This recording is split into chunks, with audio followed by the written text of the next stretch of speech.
to One Handy Kitchen. It doesn't matter whether you've got one hand or two for the recipes that I'm going to produce here. Today, we're just coming up to October, so it's time to make Christmas cake. I've already started with this, and all I've done is I've placed all the dried fruits, the zest, the alcohol mixed peel, and as you can see, some nuts into this bowl. I poured the alcohol on and I've left this now overnight so that all those flavours infuse and go into the fruit, etc. So you do that, cover it and leave it preferably overnight, and that will be ready for you first thing in the morning. Okay, let's get started. The recipe calls for around a 20cm cake tin. I don't have one with a bottom in. If you've got one of those spring forms in that size, perfect. If not, we have another way of doing this. So I'm first of all going to show you how I would go about lining my cake tin. Now, I know it's 20 centimetres. You may be asking why I've got tins of tuna here. I've got 2 bulldog clips, I've got a marker pen, scissors, and I've got some oil. So I'm ready to go here. I know that my tin's 20 centimetres, so what I need to do is go round the tin twice. So I think it's got to be about 40 centimetres and a bit. 40 probably, however. I'm going to give a little bit of overlap for this. So I put tins of tuna there because it holds my paper while I'm cutting it.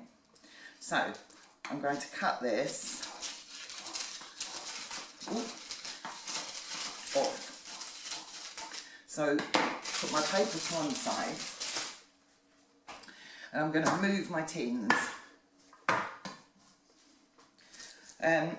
You can get weights and things, but tins work perfectly.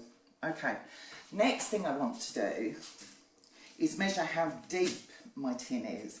Now what's good about this plastic mat that I've got is it has measurements in centimetres and inches on it, so it's very useful. My tin is 8 centimetres tall. That's how tall I need it. Next I'm going to measure the height of my tin. I'm working in inches and centimetres here. So we've got, going backwards, I need to cut here, which is around 22. So I'm heading towards here and here. I'm first of all going to cut my strip to go on the inside of the tin. Now I need 2 of these because for the Christmas cake you need to double line it. So move my tins, I'm going to put that on top. It's not that far out. Cut it a bit wonky, but hey ho. Now I do need to keep them sort of fairly similar because what will happen is I need then to clip these together temporarily at the end. Now I've cut it too big anyway, so that's good. I'm pleased about that because what we need to do is just cut some little snips in every inch or so, because that's going to go into the bottom and make a seal between my bottom sheet and the side sheets. Okay, that's that job done. So we'll put those to one side. They've got to go around the tin. Now I know that I'm going for 20 centimetres here, and I need 2 of these for the bottom. I'm going to put this on. Right, this on again. Make sure you hold things in place. It makes your life so much easier. Taking my marker pen. What I need to do is 20 plus some, because I'm going to do the same thing. I'm going to cut into it. So just mark a rough outline there. Doesn't have to be perfect by any means. Move these round and cut.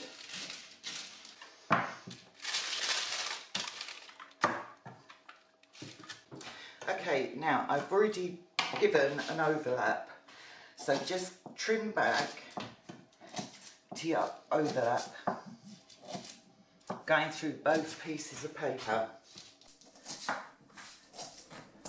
These little tins are really handy because you can see over them as well as around. So there we go, those are prepped. We have our sides and our base. Okay, so we've got our pieces all cut out and ready. Next job, oil the inside of my tin. Just if you're using one with a springform base, then do the bottom as well, because that will help stick your paper. We're going to put 2 layers in, so that's not a problem. Now, because I've not got a bottom on my base, I'm going to be working on top of this pan. What you do need to do anyway, even on a springform, is put a wad of paper, sulphur paper. You can use greaseproof paper, or you can use newspaper, whatever you want. It's not going to affect your cake at all. So the first thing we're going to do is take one of our long pieces, and we're going to just get that in there initially. Right, those little slits we did at the bottom are going to help us here, because what we want to do is try and push them down. Just go round your tin, hitting, and that should go in, look, nicely, making a nice round circle there. So that's the first one. This is the base that I made, and as you can see, I've got some pen marks on there, so pen mark downwards, because we don't want that affecting our cake. And then all we've got to do is push. Not even sure if you can see this properly, but just push that into place like this. Okay, we're then going to go around again with paper, because this is what we're doing is protecting the fruit. Now I've sort of made a crown. As I always say, use your body. If you need to do it, use your body.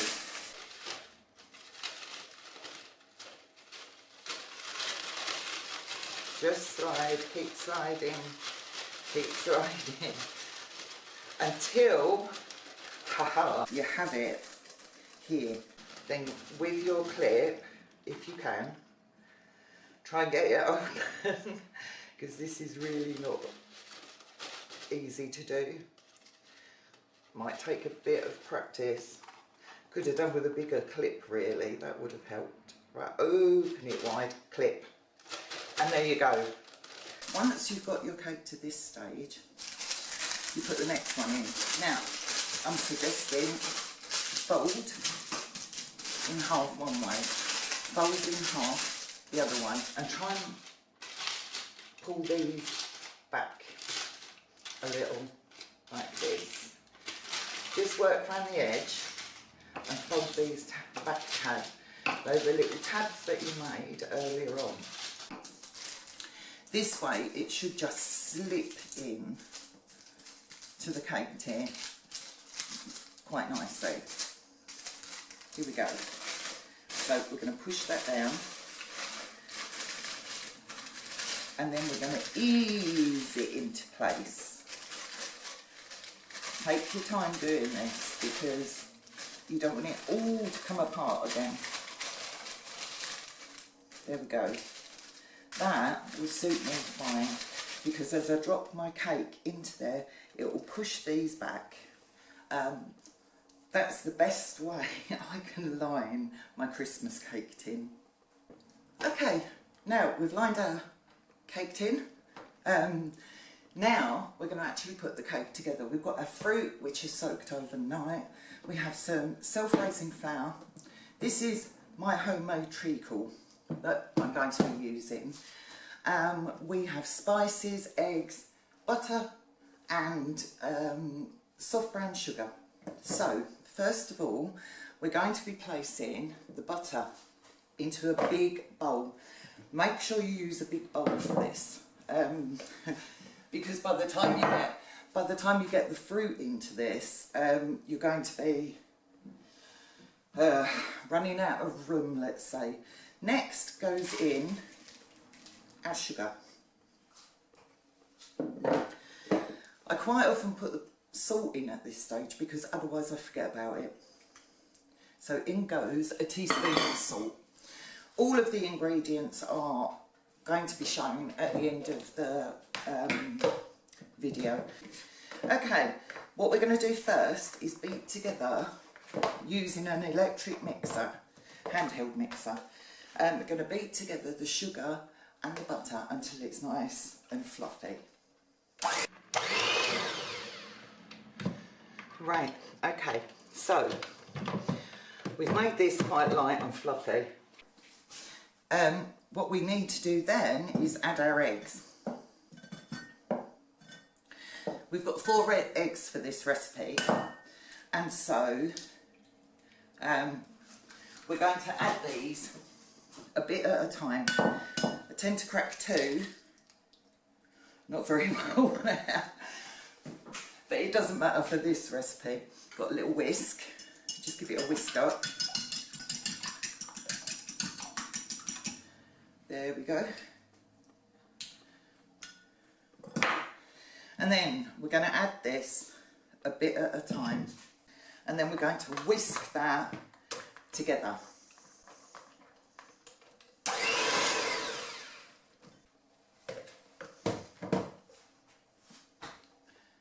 Be very careful of your fingers. I did break my last mixer by getting my fingers on this hand caught inside here, so be aware of what you're doing with your hand that doesn't work very, or arm that doesn't work very well. Okay, I'm going to continue to beat these eggs in, all 4.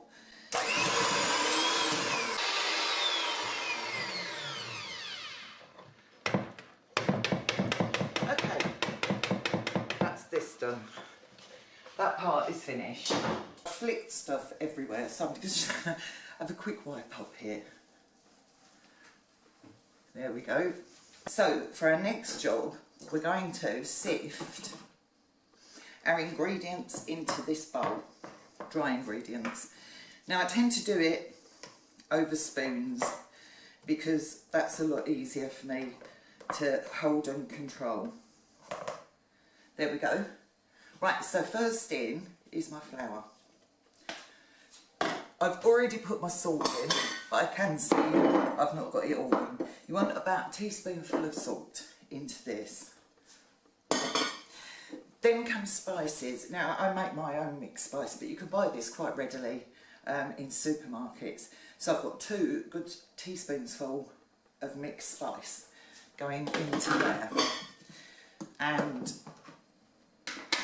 what we need to do is sift that into a mix, which is very simple. Again, I've used a couple of spoons balance there so that I could do this one-handed.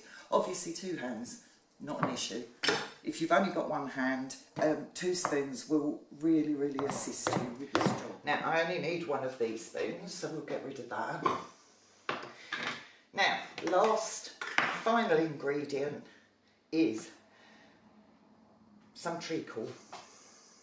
Now I made this myself from some Demerara sugar and lemon juice. There's lots of recipes online for this.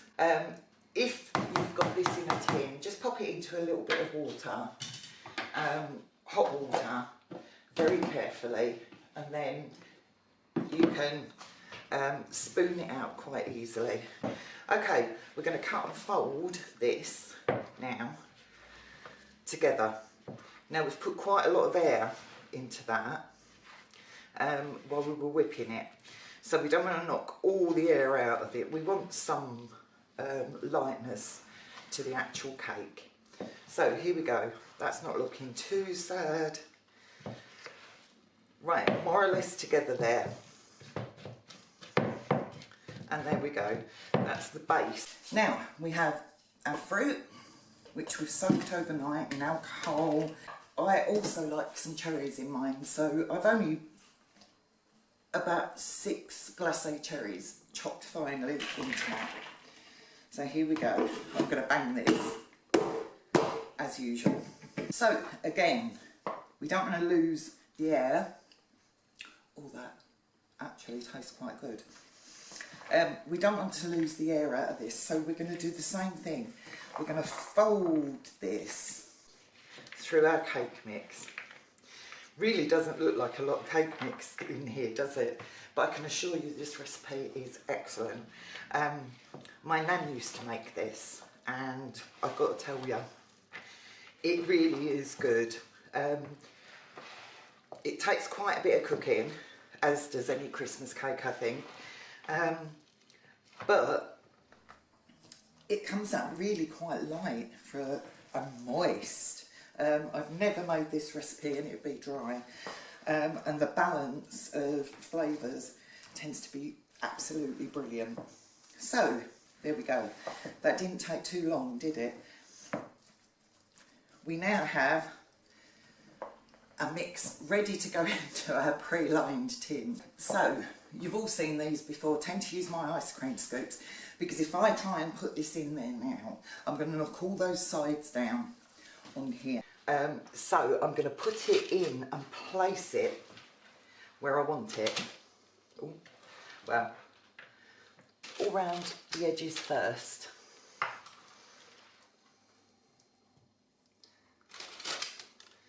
I'm trying not to cave the paper in as I go. There we go. Try and keep it quite balanced. You can use your Maurice to literally just knock it down gently so that it's going right into those edges and holding that paper, which is exactly what we want. So I'm going to continue filling. Again, as we're getting emptier in the bowl, just use your body to help you. Every now and then, I mean, we don't want to pump all the air out of it, but what we do want is to make sure that we've got this around the edges. So I'm going to turn this round very carefully, and I think I can take that off now, because now I've got the bottom in, I want that paper to move into its natural position. I'm almost done.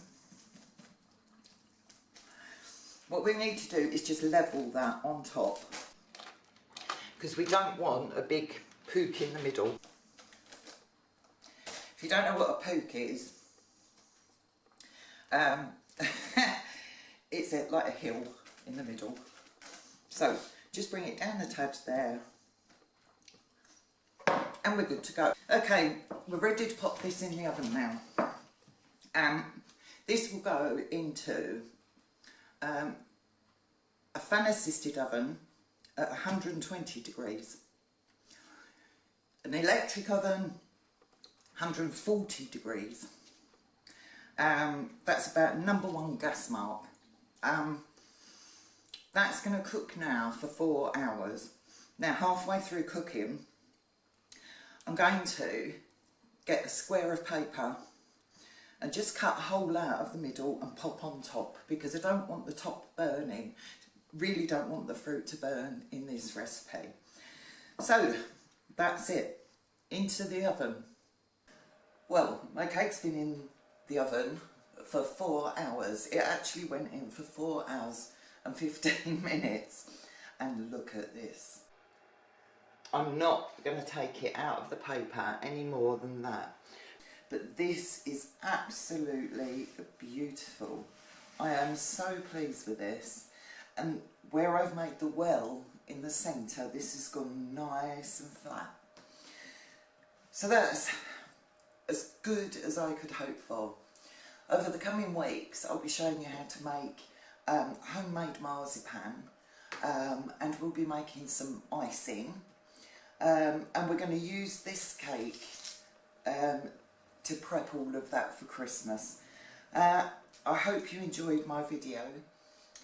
If you did, please like, share, subscribe, to see me make more delicious, affordable food.